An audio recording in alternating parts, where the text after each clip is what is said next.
वो बहुत ही महत्वपूर्ण। ठीक है सर, मैं एक सेकंड आपको रोक रही हूँ यहाँ पर। ये लाइव तस्वीरें हमारे पास आ रही हैं बहुत इंपॉर्टेंट, जिसमें आप प्रधानमंत्री मोदी और वाइस प्रेसिडेंट कमला हैरिस को देख रहे हैं। We talked about how our world is more interconnected and interdependent than ever before.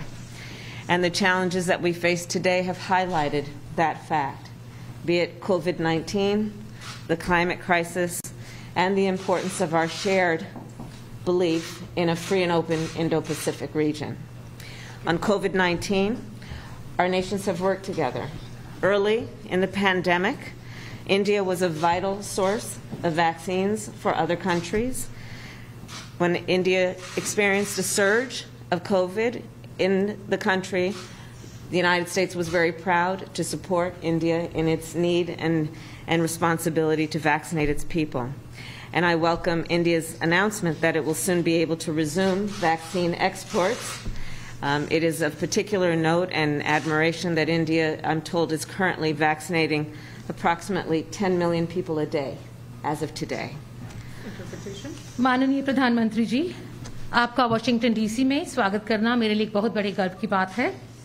Bharat और यूएस के लिए एक महत्वपूर्ण राजनीतिक और रणनीतिक साथी रहा है। इतिहास गवाह है कि जब भी हम दोनों देश एक दूसरे के साथ खड़े हुए हैं, हमारे विश्व में अपने आप को अधिक सुरक्षित, मजबूत और समृद्ध समझा है। जीत हुई थी तब हमने इस बारे में बात की थी कि हमारा विश्व पहले से कहीं अधिक एक दूसरे पर आश्रित और परस्पर रूप से जुड़ा है। हम आज बात करेंगे कि किस तरह से कोविड-19 और जलवायु संकट व भारत को एक स्वतंत्र प्रशांत की आवश्यकता है।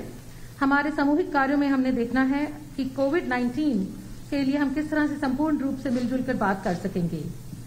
जब ये महामारी शुरू हुई थी कोविड, उस समय पर भारत वैक्सीन का टीकाकरण के लिए लोगों को, दूसरे देशों को दवा देने के लिए एक बहुत महत्वपूर्ण स्रोत था। और जैसे जैसे भारत ने खुद इस बीमारी को, इस महामारी की बढ़ोतरी हुई है, उसके साथ साथ उन्होंने फिर भी मदद की और अमेरिका ने उस समय पर बढ़कर भारत की काफी मदद की।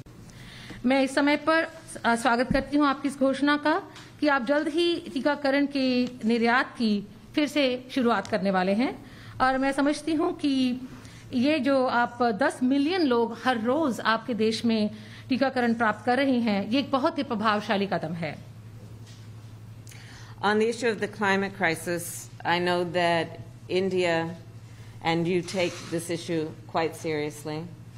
The President and I believe very strongly that the United States working together with India can have not only a profound impact on the people of our respective nations, but on the world itself.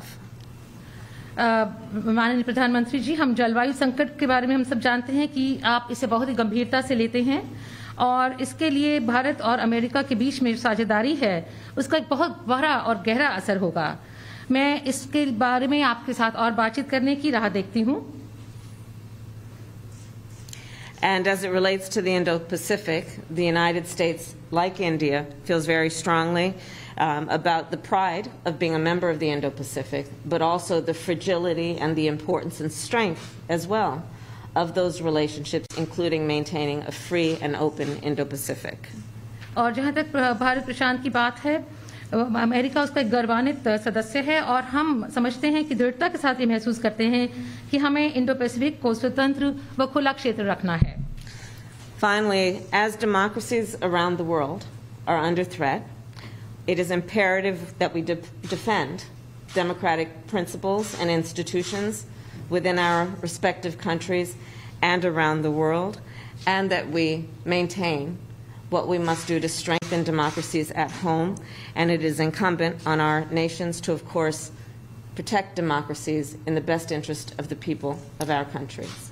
और क्योंकि इस समय विश्व भर में गणतंत्र खतरे में है, खतरे का सामना कर रहा है, हमारे देशों के लिए अति आवश्यक हो जाता है कि चाहे कितनी भी चुनौतियां हमारे सामने क्यों ना आएं, हम ये साबित करें कि लोकतंत्र उनकी आवश्यकताएं पूरी कर सकता है और लोकतंत्र को हमें और अधिक सुदृढ़ बनाना है।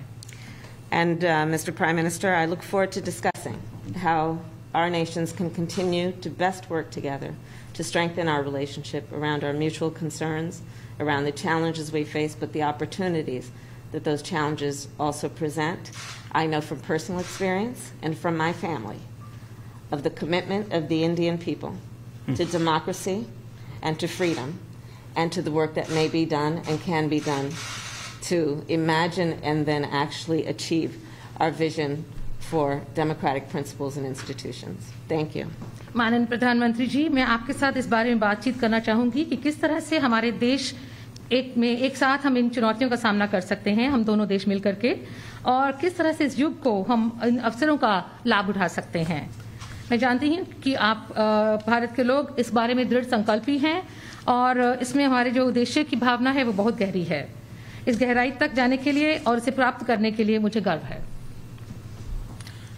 एक्सेलेंसी